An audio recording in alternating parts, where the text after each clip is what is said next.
Bismillahirrahmanirrahim. Assalamualaikum warahmatullahi wabarakatuh.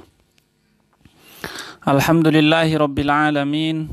Nahmaduhu wa nasta'inuhu wa nastaghfiruh. Wa na'udzu billahi min syururi anfusina wa sayyiati a'malina. May yahdihillahu fahuwal muhtad wa may yudlil falan tajida lahu waliyyan mursyida. Fassalawatuhu wa taslimatuhu ala man arsalahu Allahu rahmatan lil alamina basyiran wa nadhira Muhammad ibn Abdullah wa ala alihi wa sahbihi wa man sara ala nahjihi wa stanna bi sunnatihi wa da'a bi da'watihi wa jahada fi sabilihi ila yaumin la yanfa'u fihi malun wala banun illa man atallaha biqalbin salim. Amma ba'du, ikhwatal iman yang dirahmati Allah subhanahu wa ta'ala, marilah kita sama-sama mengucapkan bismillahirrahmanirrahim untuk melanjutkan kembali kajian kita majlis ke-29 dalam topik tentang kenabian yang akan membahas tentang mukjizat dan segala hal yang berkaitan dengannya. Untuk itu marilah kita sama-sama awali dengan membacakan beberapa ayat dari Al-Quran dan saya akan membacakan surah Asy-Syura ayat 51 sampai 53. Surah Asy-Syura ayat 51 sampai ayat 53 yang berkaitan dengan masalah kenabian, ya, memberikan wahyu dan pilihan Rasulullah memilih utusan-utusan Allah. A'udzu billahi minasy syaithanir rajim. Bismillahirrahmanirrahim. Wa ma kana li basharin an yukallimahu Allahu illa wahyan aw min wara'i hijabin aw yursila rasulan fayuhiya bi idnihi ma yasha' innahu aliyyun hakim. وَكَذَلِكَ أَوْحَيْنَا إِلَيْكَ رُوحًا مِّنْ أَمْرِنَا مَا كُنتَ تَدْرِي مَا الْكِتَابُ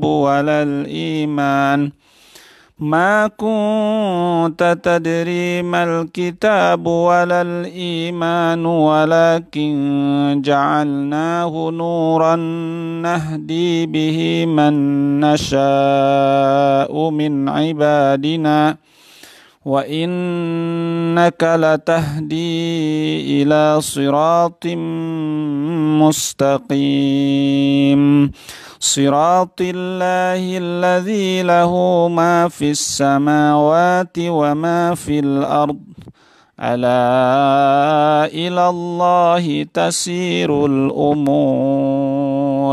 Shadaqallahul azim wa shadaqa rasuluhul habibul karim wa nahnu ala dzalika minasyahidina wasyakirina walhamdulillahi rabbil alamin. Ma'asyiral muslimin wal muslimat, ayyuhal mustami'un al-kiram rahimakumullah. Melanjutkan kembali bahwa dimensi kedua atau bagian kedua, separuh kedua dari pernyataan syahadat kita adalah wa asyhadu anna Muhammadan Rasulullah. Betapa pentingnya syahadat, pengetahuan kita tentang kenabian, keyakinan kita tentang kenabian, sehingga walaupun kita syahadatnya asyhadu an la ilaha illallah, tapi tidak mengatakan wa asyhadu anna Muhammadar Rasulullah, kita tidak menyatakan wa anna Isa Rasulullah, wa anna Nuhan Rasulullah, dan seterusnya, maka tidak ada artinya syahadat itu. Itu yang pertama. Yang kedua, kemarin dijelaskan bahwa setelah kita mengetahui Allah dan sifat-sifatnya, bahkan dengan nama-namanya, dengan berbagai kesempurnaannya, dan jauh dari segala sifat kekurangan, maka kita tidak bisa tahu tentang apa yang Allah inginkan dari kita. Kita tidak tahu apa yang harus kita lakukan kepada Tuhan kita itu, kecuali kita harus mendapatkan pesan yang langsung disampaikan kepada utusannya, para rasul dan para nabinya. Oleh sebab itu, mengetahui para nabi dan para rasul adalah satu keniscayaan dan fardu ain mengetahui siapa nabi kita, siapa rasul kita, sehingga syahadat kita menjadi sah dan kita bisa mengetahui Tuhan yang sudah kita yakini sempurna menciptakan diri kita, menciptakan alam semesta, itu maunya apa dari kita. Sehingga kemarin kita setelah tahu dari mana, kita harus bagaimana dan akan kemana. Ya. Harus bagaimana dan akan kemana tidak bisa diketahui oleh pikiran, tidak bisa diketahui oleh logika, tidak bisa diketahui oleh renungan. Ya, laksana kita punya majikan, ya. Tahu sifat-sifat majikan kita, kemudian kita memikirkan, kira-kira majikan saya ingin makan apa ya? Nggak bisa kita memikirkan begitu. Kira-kira majikan saya pengen pergi kemana ya? Nggak tahu. Ya, mungkin sekali-sekali ada benarnya, tapi mungkin banyak salahnya. Demikian juga kepada Allah Subhanahu Wa Taala, walillahil matsalul a'la, nggak bisa menerka-nerka. Maka yang disebut nanti melakukan perintah Allah bukan melakukan perintah, bukan melakukan apa semau kita. Bukan yang cocok dengan keinginan kita, tapi melakukan apa yang diinginkan oleh Allah sesuai dengan keinginan Allah. Waktunya, kapannya, caranya. Maka perintah-perintah Allah tidak boleh dipertanyakan. Kita hanya bertugas, sami'na wa ata'na. Saya mendengar dari Nabi berita informasi yang benar, ya, dan saya wa ata'na, tugas saya adalah taat. Saudara seiman dirahmati Allah Subhanahu Wa Taala, kemarin sudah dijelaskan tentang 7 alasan, ya, kenapa kita membutuhkan kehadiran seorang nabi, kehadiran seorang rasul. Maka hari ini kita ingin mengetahui, ya, apa tandanya, ya. Karena kalau tidak jelas tandanya, tidak jelas indikasinya, tidak jelas karakternya, kita bisa salah, ya. Itulah yang sering terjebak orang-orang menabikan orang yang bukan nabi, atau malah ada orang yang mengaku-ngaku nabi. Maka di sini kita harus clear apa saja tanda-tanda kenabian dan siapa saja bahkan nabi-nabi itu.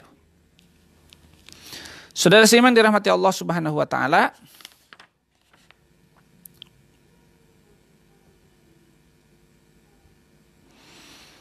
siapa itu dan siapa itu rasul? Ya. Sebetulnya dari sisi bahasa, nabi artinya dari kata nabaun, ya, artinya pembawa berita, pembawa informasi, ya. Bisa juga nabiyun bimakna rofiun, yang maha tinggi, ya. Itu dari sisi bahasa, ya. Sedangkan rasulun dari kata terjemahnya utusan, ya. Rasul itu utusan, ya, perintahan yang membawa misi dari yang memerintah, ya. Itu secara bahasa. Lalu apa menurut definisinya menurut ilmu akidah? Ya, menurut ahli ilmu akidah, nabi atau rasul, saya tidak akan membahas walaupun ada memperdebatkan perbedaan nabi dengan rasul, ya.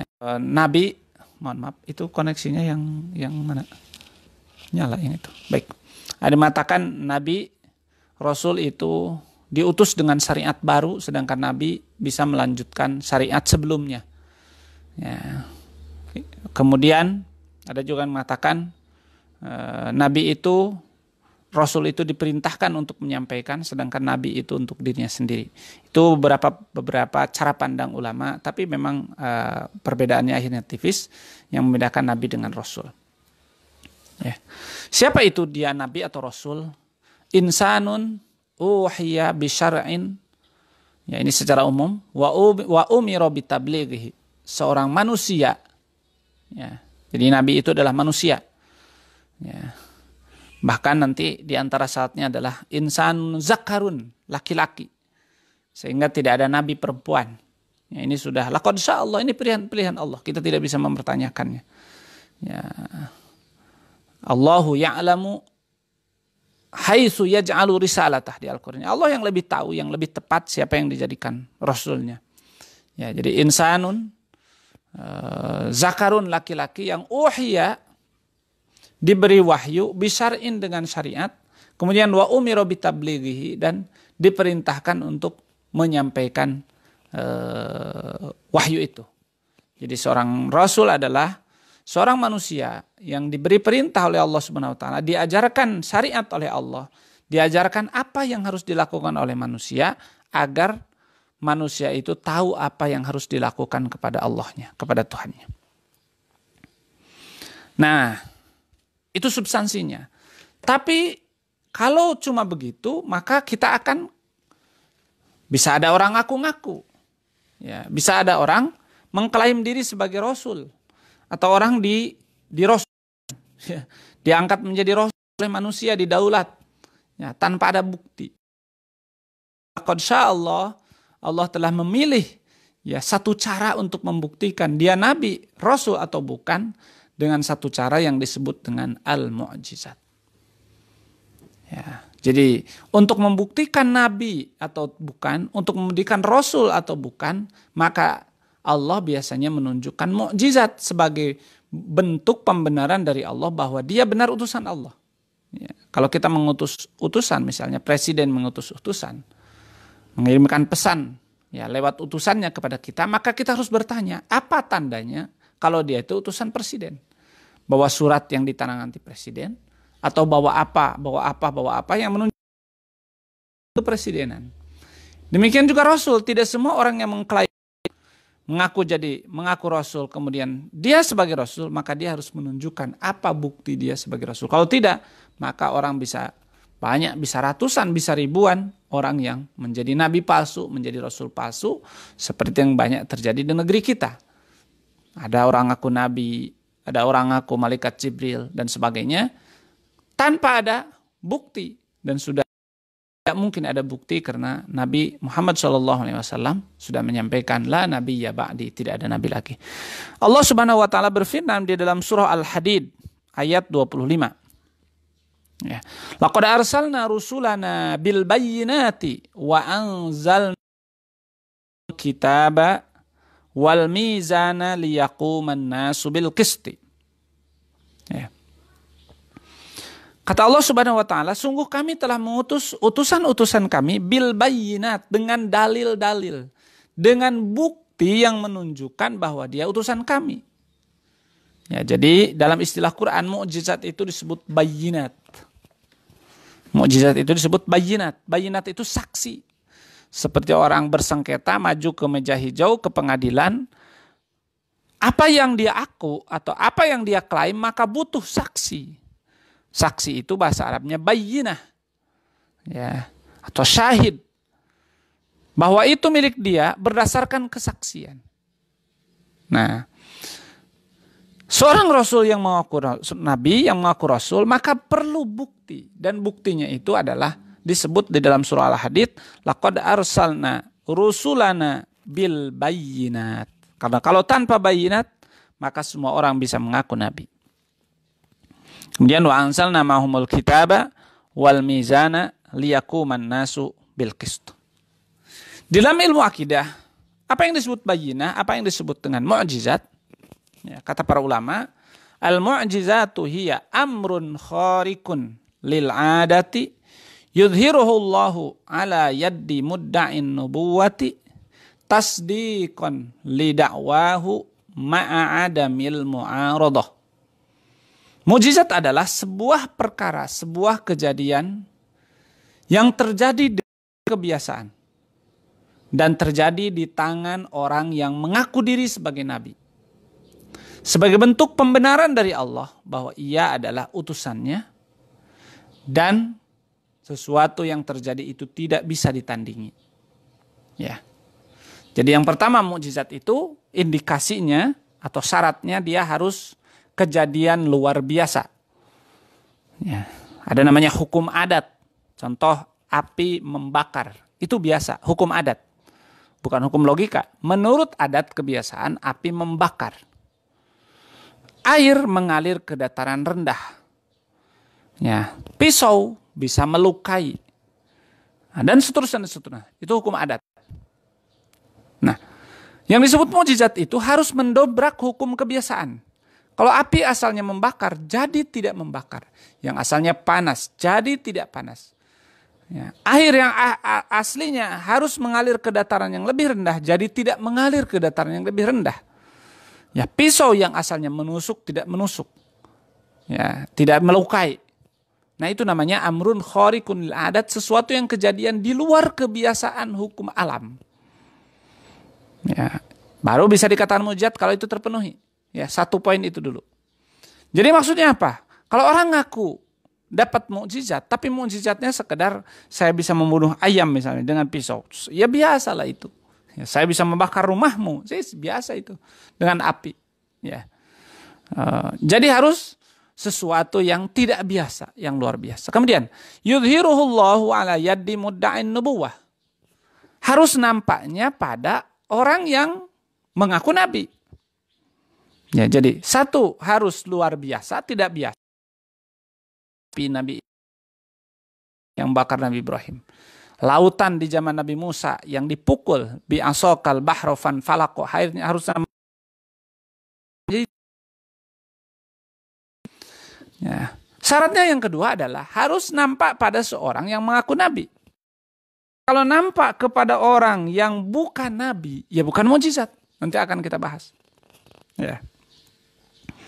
Tiba-tiba dia tidak terbakar oleh api, tapi tidak ngaku nabi, ya bukan mukjizat. Ya. Kemudian yang ketiga, tasdiqon li da'wahu, harus membenarkan apa yang diklaimnya, saya Rasulullah. Sebagai bukti saya Rasulullah misalnya, maka api ini menjadi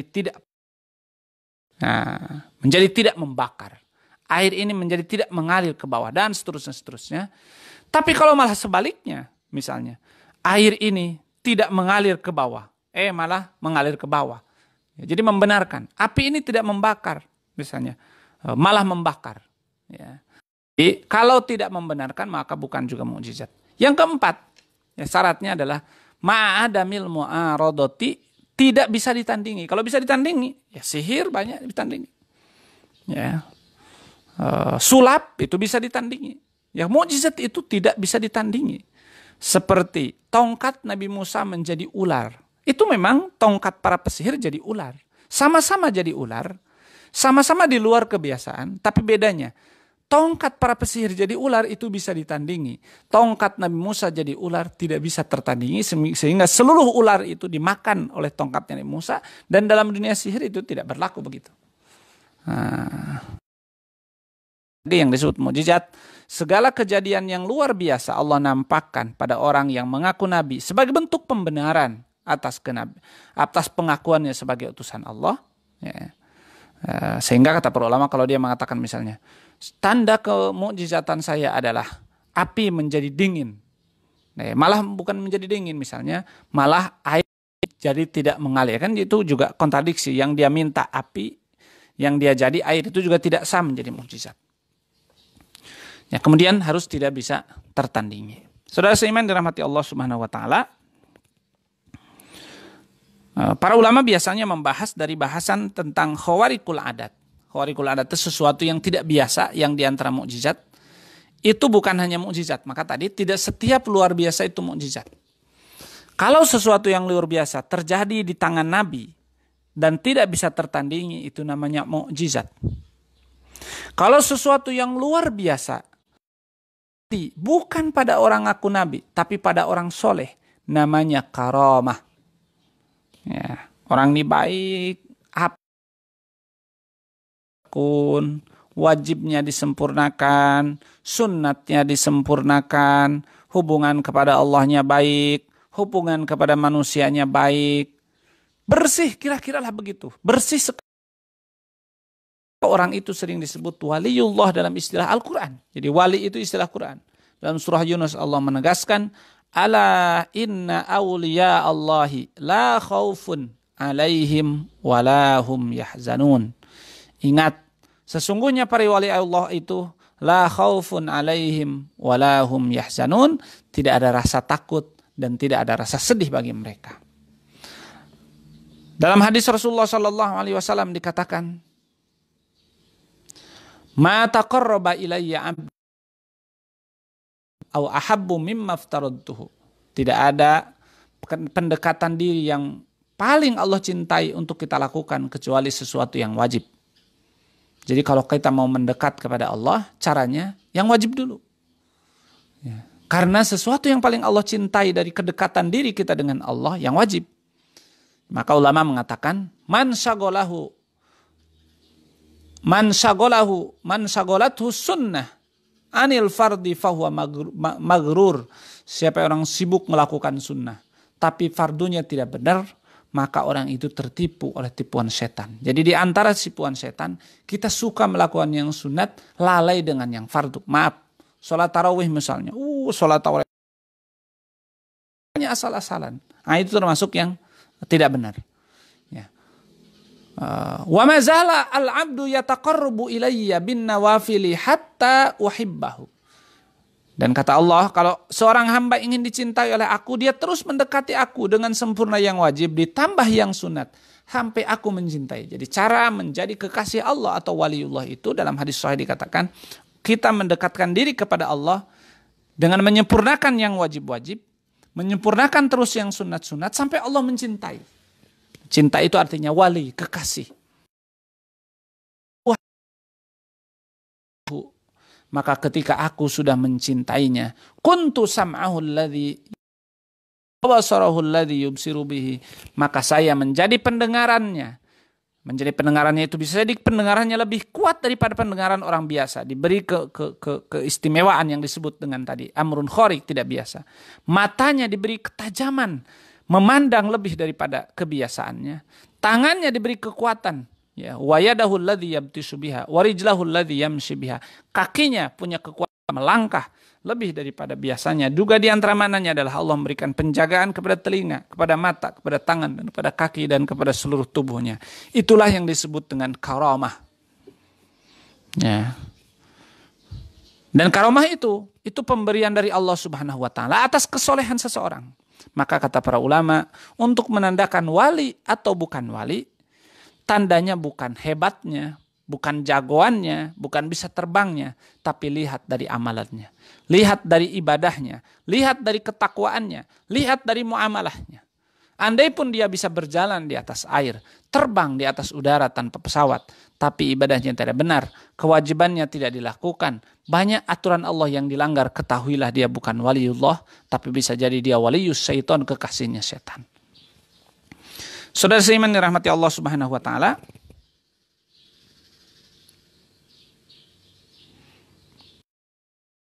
Antara contoh karomah adalah yang Allah contohkan di dalam surah Ali Imran 7. Ya. Surah Ali Imran ayat 37, yaitu yang diberikan kepada Sayyidah Maryam ketika dia berdiam di Masjidil Aqsa. Ya. Ketika Nabi Zakaria menghampiri Siti Maryam dalam surah Ali Imran ayat 37, surah 2 ayat 37. Qala ya Maryamu, anna laki hadza. Pas dilihat ada makanan di masjid, ya bahkan di mihrab Masjidil Aqsa. Ya, karena memang Sayyidah Maryam ini diwakafkan untuk menjadi pelayan di Masjidil Aqsa. Ya. Kemudian dia tidak keluar-keluar, kerjaannya adalah melayani, membersihkan, menjadi penjaga Masjidil Aqsa. Ya. Jadi menjadi penjaga masjid itu sesuatu yang istimewa. Jadi hormati itu para penjaga masjid, ya. Muliakan, dia orang-orang istimewa tuh. Ya. Sekelas Maryam lah itu. Ya, yang ternyata oleh Allah dikasih karomah. Ya, jadi berbahagialah para penjaga masjid, yang dalam istilah kita disebut para marbot masjid, karena kalian laksana Maryam. Mudah-mudahan kalian menjadi para waliullah seperti Sayyidah Maryam yang menjadi waliullah. Ya, maka ketika Zakaria masuk, kullama dakhala 'alaiha Zakaria al-mihrab, ketika Nabi Zakaria masuk ke mihrab di Masjidil Aqsa di Palestina sana untuk menemui Sayyidah Maryam, ya, di mihrab, wajada 'alaiha rizqa, lihat ada makanan, ada hidangan. Kullama dakhala 'alaiha Zakaria al-mihrab wajada 'indaha rizqa. Ada makanan, padahal tidak ada yang nganterin makanan. Kemudian Zakaria bertanya kepada Maryam, qala ya Maryamu, Anna laki hadza? Dari mana ini? Jawab Siti Maryam apa? Qalat huwa min indillah. Ini dari Allah. Subhanallah. Innallaha yarzuqu man yasha'u bighairi hisab. Jadi karamah itu ada, dan itu bagian dari akidah, dan itu ada dalil Qur'annya. Di antaranya surah Ali Imran ayat 37, dan karamat diberikan oleh Allah kepada para waliullah, dan waliullah bukan orang yang jagoan, dan waliullah bukan orang yang bisa terbang, tapi waliullah adalah orang yang amanu wa kanu yattaqun, seperti dijelaskan dalam surah Yunus. Iman dan bertakwa, penjelasannya dijelaskan oleh hadis Rasulullah SAW. Orang yang dicintai Allah, yang menjadi waliullah Allah, orang yang menyempurnakan kewajiban, menyempurnakan sunnah-sunnah. Contoh karomah juga ada dalam surah An-Naml ayat 40. Surah An-Naml ayat 40. Ya, ini mohon maaf agak panjang, memang biasanya para ulama ketika membahas mukjizat sekaligus membahas karomat. Ya, sehingga al-iman bil karomat itu termasuk akidah Ahlussunnah wal Jamaah aswaja. Orang tidak percaya dengan karomat, ya, itu tidak sesuai dengan akidah Ahlussunnah wal Jamaah. Surah An-Naml ayat 40, kisah tentang Nabi Sulaiman. Ya, silakan nanti dibaca. Ketika Nabi ingin mengislamkan Ratu Balkis dan kerajaannya. Nah, kemudian, dan panjang ceritanya, kemudian singkat cerita, Balkis kemudian datang ingin menghadap kepada Nabi Sulaiman. Kemudian Nabi Sulaiman, ayyukum ya'tini bi'arsyiha. Nabi Sulaiman mengumpulkan seluruh penggawanya, seluruh menterinya, seluruh pendapat.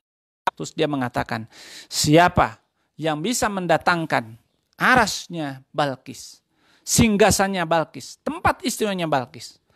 Kemudian qala ifritum minal jinni, kata ifrit dari golongan jin. Jadi jin, ifrit, set itu taluk sama siapa? Sama Nabi Sulaiman. Ya. Seperti setan juga sebenarnya taluk kepada Rasulullah. Jadi setan itu innahu laisa laka alaihim sultanun. Ya, kata Allah, setan tuh nggak punya kekuasaan apa-apa kepada orang beriman. Jadi ketika kita tergoda setan, berarti kita sebetulnya lagi lemah imannya.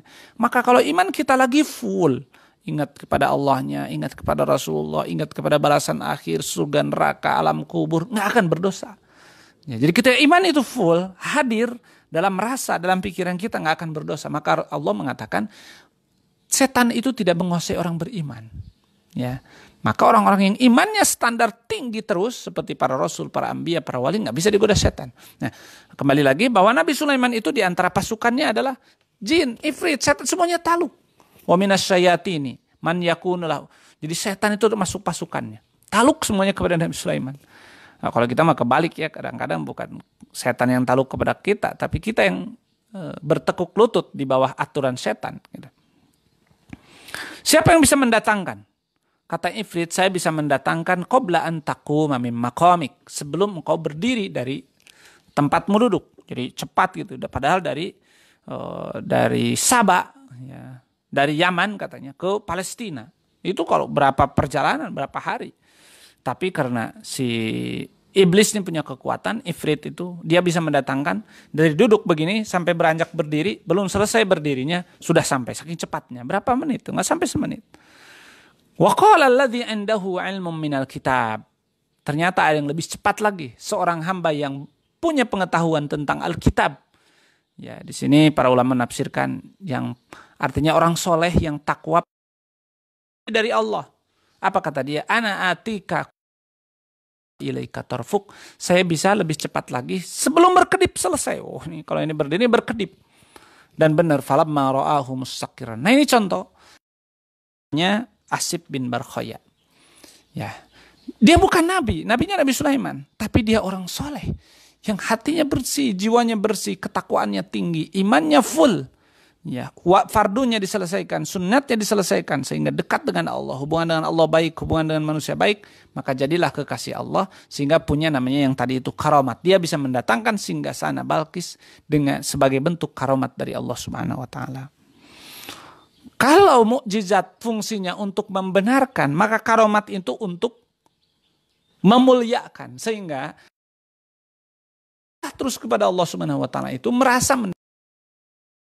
sunatullah, penghargaan dari Allah.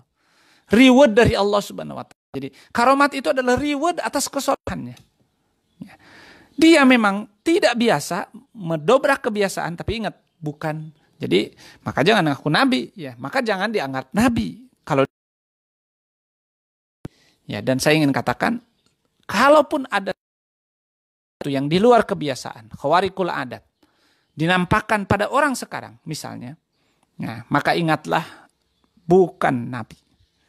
Tidak mungkin nabi, karena nabi sudah ditutup oleh Rasulullah, la nabiyya ba'di. Kalau kita percaya dengan kenabian Nabi Muhammad sallallahu alaihi wasallam, dan beliau sudah mengatakan la nabiyya ba'di, tidak ada nabi lagi setelah saya. Maka orang yang memperjalai adalah nabi lagi setelah Rasulullah, maka otomatis murtad.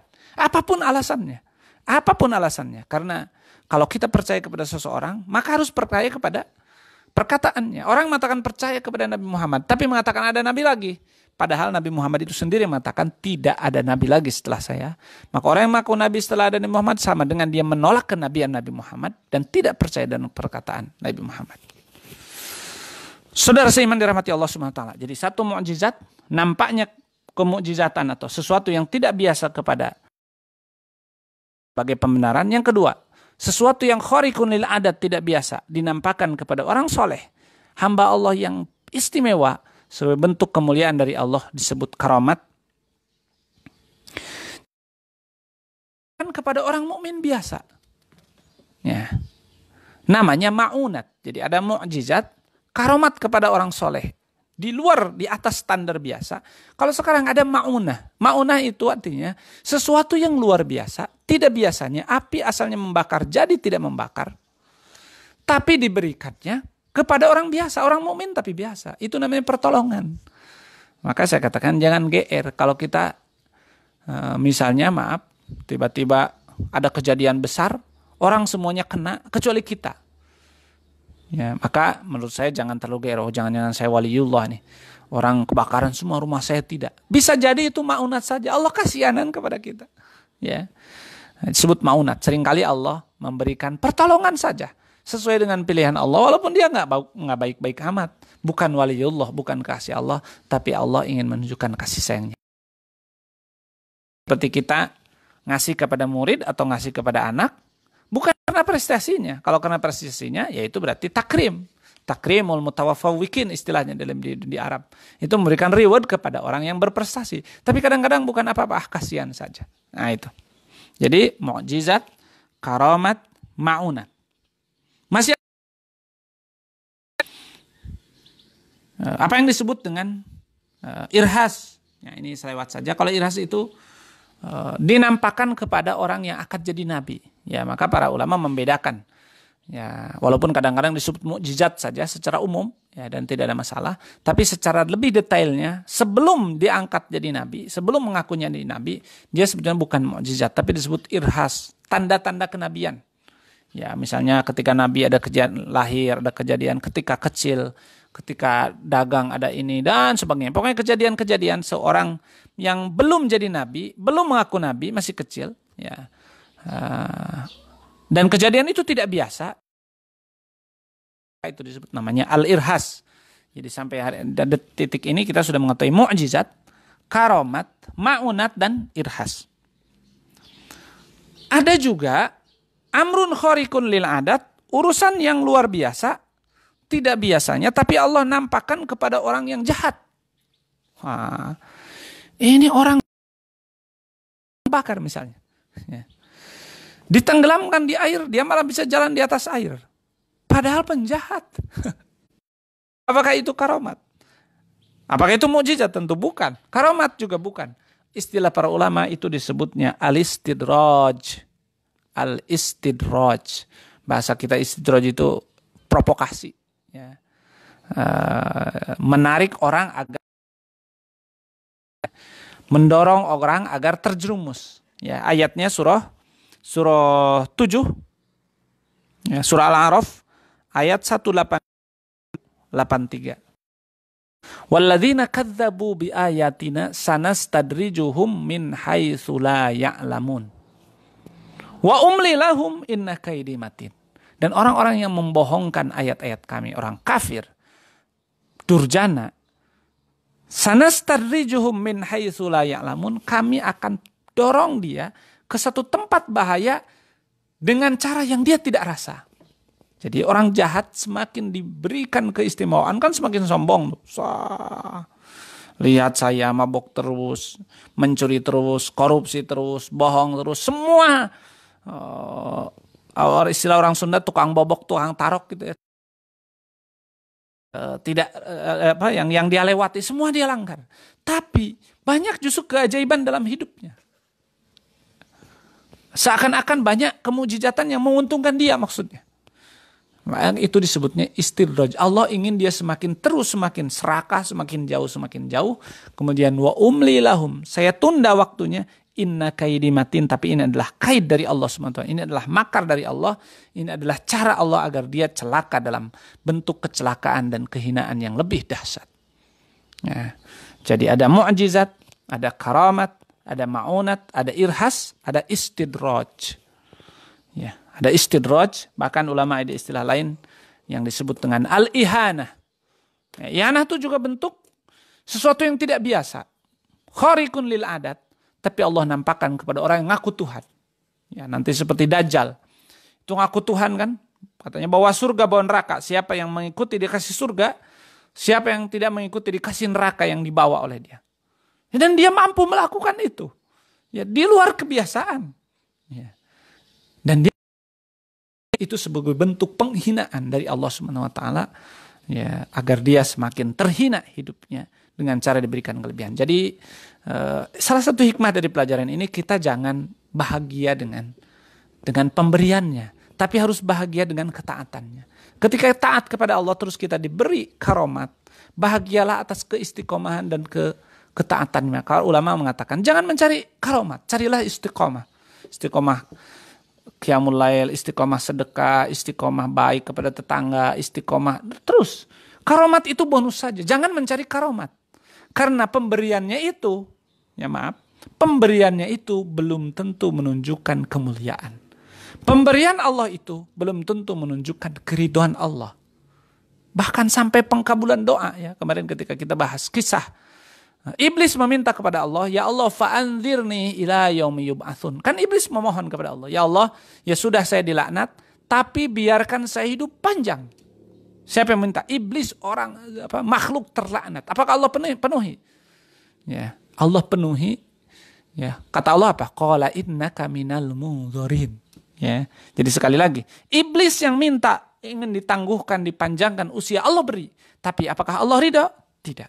Jadi ketika kita berdoa kepada Allah dikasih, jangan terlalu bahagia atas dikasihnya. Ya, tapi bahagialah atas engkau diberi taufik untuk mau berdoa. Karena pemberiannya, hati-hati belum tentu tanda keridhaan, tergantung sikap kita kepada perintah dan aturan-aturan Allah Subhanahu wa taala. Kalau doa iblis pun dikabulkan, orang kafir pun diberikan khariqun lil adat, sesuatu yang luar biasa. Orang yang mengaku Tuhan pun diantar, orang Sunda difasilitasi oleh Allah.